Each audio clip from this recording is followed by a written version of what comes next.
Assalamualaikum warahmatullahi wabarakatuh.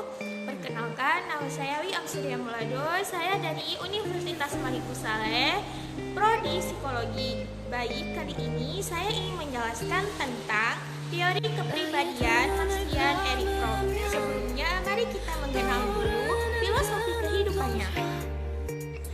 Sedikit menjelaskan tentang Erich Fromm. Erich Fromm lahir pada tanggal 23 Maret 1900 dan meninggal pada tanggal 18 Maret 1980.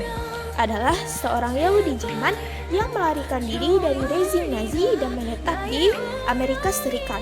Dia adalah seorang psikolog sosial, psikoanalisis, sosiolog, filsuf humanistik, dan sosialis demokratis. Ia adalah salah satu pendiri Institut Psikiatri, Psikoanalisis, dan Psikologi The William Alison White University dan terkait dengan Sekolah Tinggi Teori Kritis Frankfurt.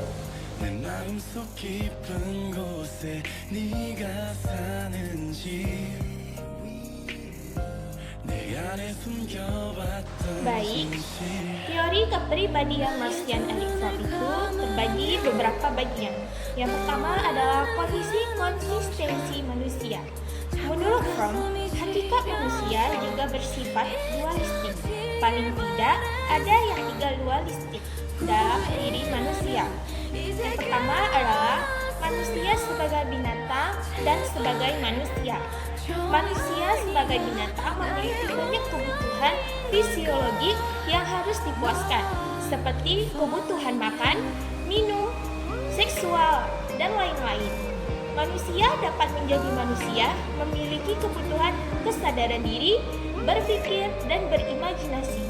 Kebutuhan manusia itu maupun dalam pengalaman khusus atau khas manusia meliputi perasaan lemah lembut, cinta, kasih, perhatian, tanggung jawab, identitas, integrasi, sedih, transendensi, kebebasan, nilai, dan juga norma.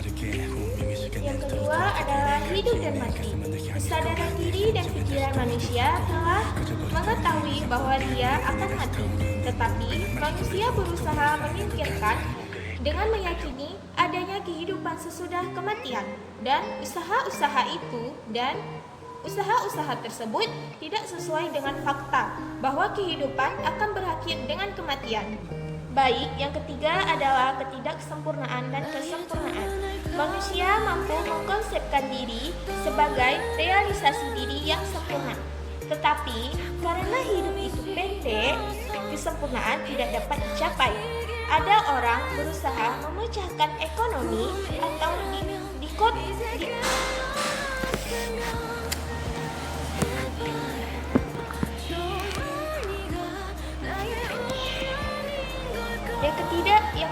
Yang ketiga adalah ketidaksempurnaan dan kesempurnaan. Manusia mampu mengkonsepkan realisasi diri yang sempurna, tetapi karena hidup itu pendek, kesempurnaan tidak dapat dicapai.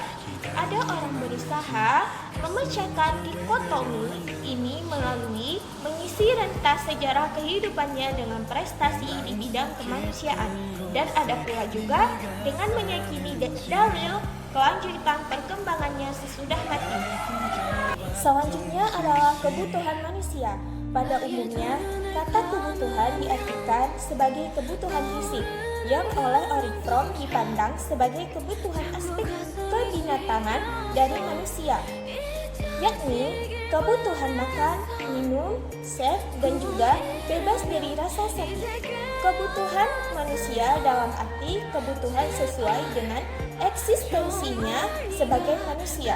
Menurut Erich Fromm, meliputi dua kelompok kebutuhan.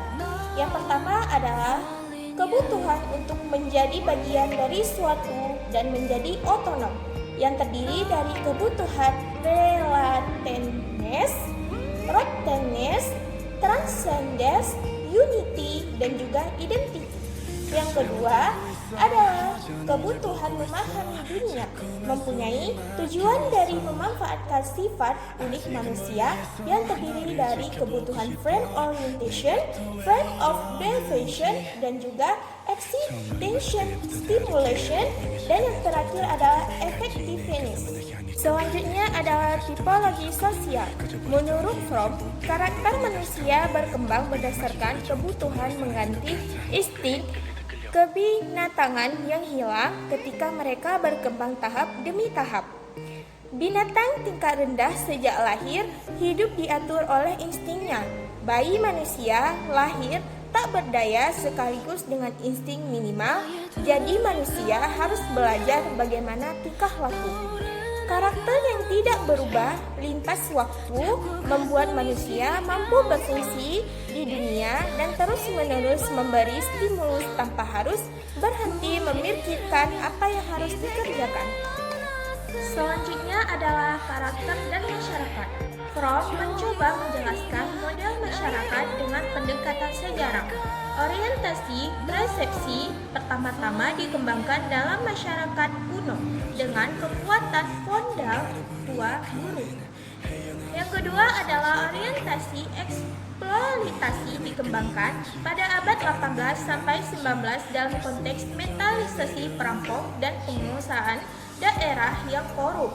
Orientasi hoarding atau menimbun dikembangkan bersama-sama dengan orientasi eksploitatif pada kelompok menengah yang rajin menabung untuk kemudian atau keamanan hari tua.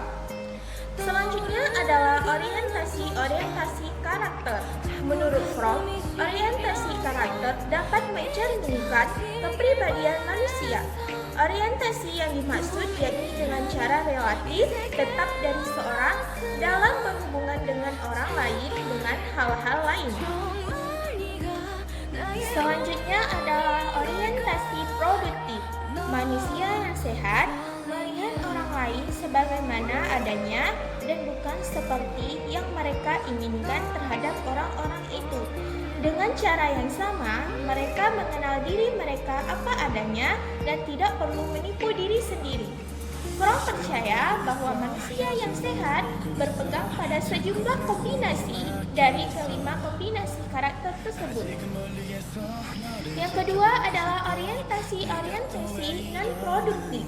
Dalam mencapai suatu hal, manusia dapat melakukan atau melalui salah satu dari 4 orientasi non-produktif, yaitu yang pertama adalah menerima hal-hal secara pasif, yang kedua mengeksploitasi atau merampas hal-hal yang dengan paksa, yang ketiga menimbun objek-objek, dan yang keempat adalah memasarkan atau menukarkan hal-hal. Baik, selanjutnya adalah aplikasi, yaitu sosialisme komunitarian humanis. Selanjutnya adalah sebagai seorang kritis sosial, persoalan hubungan seseorang dengan masyarakat menjadi hubungan pertama Fromm. Fromm mempunyai 4 profesi mengenai hubungan ini. Yang pertama, manusia mempunyai kontratensias sosial bawaan.